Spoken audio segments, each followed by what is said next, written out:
अभी शिरडी के साईं बाबा क्या भगवान हैं और क्या उनकी पूजा पाठ हिंदू मंदिरों में जायज है? कृपया इस पर प्रकाश डालें। विराजिए। एक तो ये जवाब खुद ही दे दिए। बहुत हिंदू देवता बढ़ते जा रहे हैं, मैं अंत हूँ, अंतिम मैं हूँ। ठीक। शिरडी का साईं बाबा, उन्होंने पूछा क्या वो भगवान है? आप अगर ये पूछते ना कि क्या वो आदमी भी था पूरा, तो मुझे हंसी नहीं आती, लेकिन डायरेक्ट ही भगवान। थोड़ा सा इस चीज को समझे। आपने किसी जैन मंदिर में साईं बाबा की मूर्ति देखी? किसी बौद्ध मठ में, किसी सिख गुरुद्वारे में, उसकी छोड़िए किसी चर्च में साईं बाबा की मूर्ति देखी? अरे उसको छोड़िए किसी मस्जिद में उसका कैलेंडर भी देखा? केवल हिंदुओं के मंदिर में साईं बाबा की मूर्तियां कह कह करके बिठाई जाती है, पैसा दे दे करके। अब ये बीमारी क्या? अब जरा थोड़ा समझे। साईं बाबा कौन था? सरासर झूठा प्रचार। और मैं जो आपको बात बता रहा हूं बिल्कुल प्रमाणिक, जो साईं बाबा ने खुद ने लिखवाई।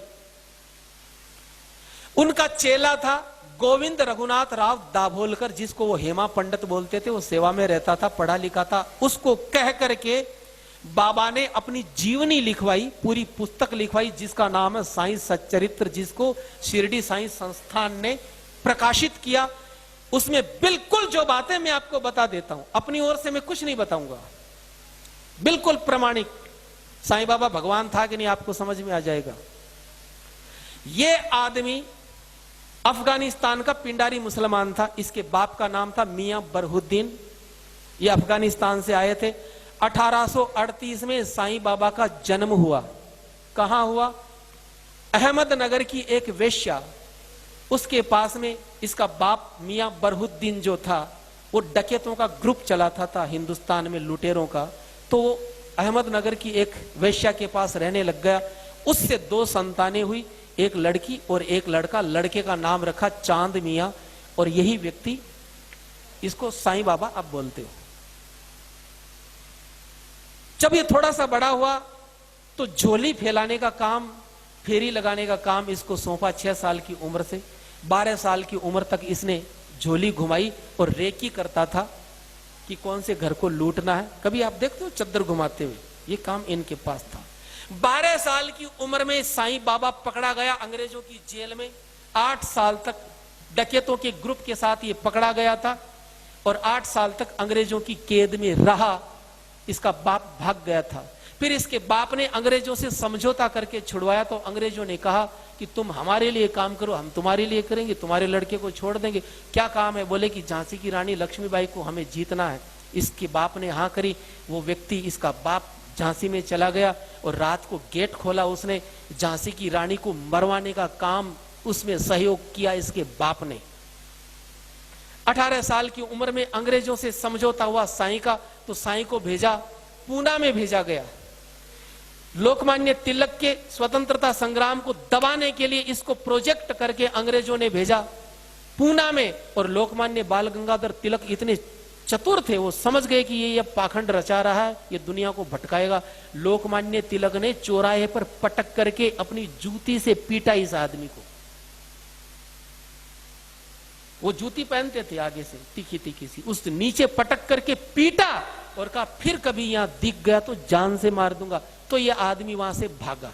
बिल्कुल पाखंड का रूप इसने धारण किया लोगों को ठगने के लिए। मैं भूत प्रेत जानता हूं, मैं तंत्र मंत्र जानता हूं, मैं ये करूं, मैं बेटा दूंगा, मैं आरोग्य दूंगा, मैं पैसा दूंगा, पाखंड। फिर ये व्यक्ति शिरडी में आया 20 साल की उम्र में। शिरडी में ही क्यों, बंबई में क्यों नहीं? क्योंकि शिरडी में, उस क्षेत्र में संत ज्ञानेश्वर हुए थे।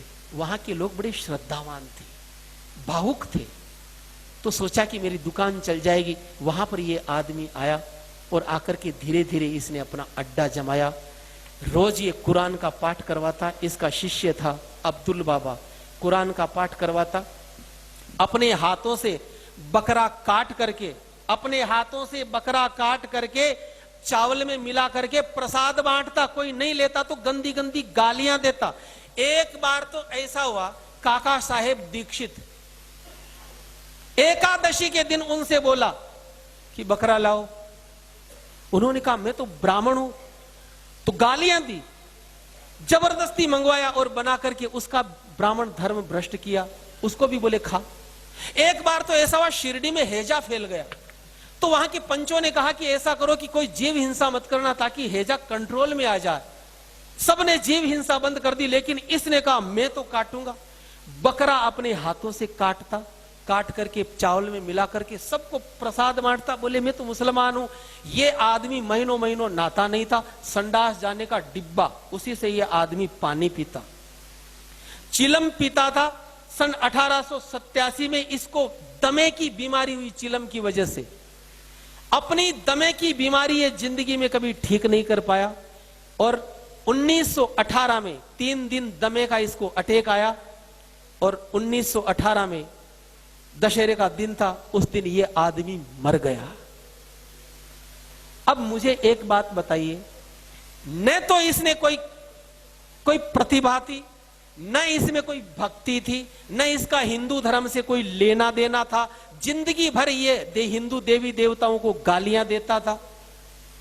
जो आपको ये साईं राम, ओम साईं, ये तो बाद में जोड़े गए केवल मूर्ख बनाने के लिए।